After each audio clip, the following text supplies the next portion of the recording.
Radio J, vous avez fait le bon choix ce matin parce qu'on aime la cuisine, on aime la gastronomie et qui de mieux que Gilles Pudlowski pour nous donner tous ces bons conseils. Bonjour, shalom Gilles. Shalom.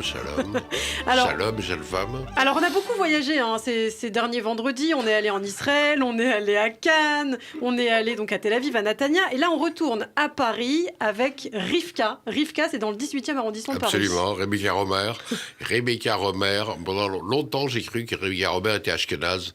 On veut comprendre qu'elle était sévère. Non, je plaisante, là, je fais du Proust en parlant d'elle. Mais je suis allé 3 fois manger à rue Véron, dans le 18e. Ça s'appelait autrefois un petit restaurant qui était à l'annexe de la Mascotte, un bistrot à vin. La Mascotte, c'était un restaurant connu de Montmartre, et qui avait des annexes, genre bar à vin. Et Rivka, c'est la petite Rebecca Romer qui a travaillé dans les grandes maisons. Elle a fait l'intermédiaire chez Constant aux Cocottes, puis elle a fait vraiment Dominique Boucher au Crayon. Et parce que là, on est vraiment sur de la cuisine fusion. Elle fait de la cuisine, voilà, j'allais venir, mais elle est marrante parce qu'elle a un père qui est alsacien, donc Robert, c'est le père, et sa maman qui est au contraire séfarade, donc elle fait des plats qui sont plus près de sa mère, évidemment, que son père, et d'autant que comme elle est fascinée par Israël, elle fait des plats qui lui rappellent Israël, et qui nous rappellent Israël. Et puis, je veux dire, elle est assez amusante dans sa démarche, parce que comme c'est une folle du pain perdu, elle fait le pain perdu à toutes les sauces. Par exemple, le fricassé tunisien, avec le thon, l'œuf, les piments, etc. Elle le revoit en brioche au pain perdu. C'est absolument délicieux et simple. C'est bon, il y a des plats plus chers que d'autres, mais elle a une formule, je crois, autour de 13 € à midi. Et sinon, c'est ouvert tous les jours. Je crois qu'il n'y a pas de jour de fermeture.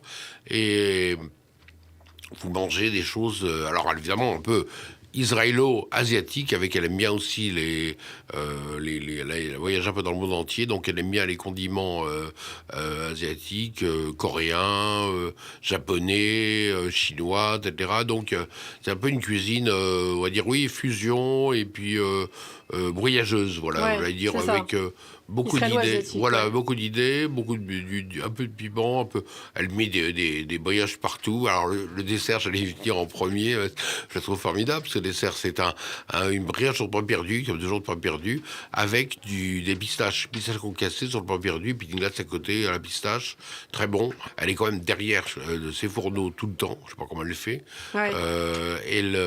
C'est petit, c'est très mignon. La décoration est très, très soignée, très jolie. C'est un angle, c'est pas loin de la rue Le Pic, si vous voulez, ou de la place Blanche. C'est ça. Donc, pour les métros Blanche, vous montez la rue Le Pic.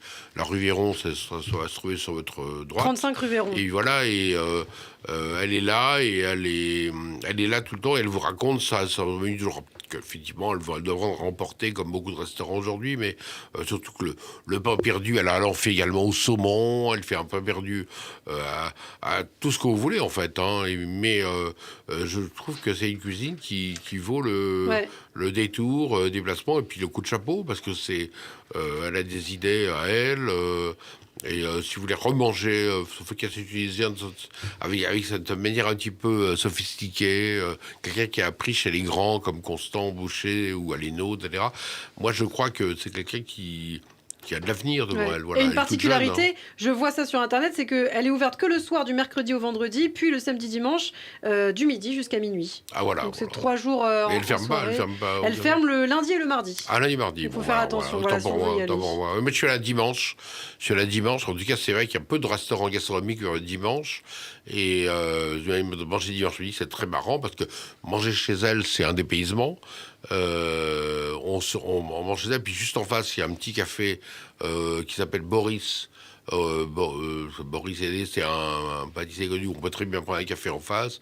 Et puis il y a toute la rue Le Pic, Montmartre, etc. Enfin, c'est un quartier où on a envie de se balader, redécouvrir Paris. Eh bien, ça s'appelle Rivka, 35 rue Véron, donc dans le 18e arrondissement de Paris. Et il faut évidemment, de préférence, réserver si on veut manger là-bas. De toute façon, il vaut mieux réserver partout. Absolument. Merci beaucoup, Gilles Pudlowski. On se retrouve comme tous les vendredis la semaine prochaine. Et vous pouvez bien sûr retrouver cette chronique en podcast et en vidéo sur notre chaîne YouTube Radio J.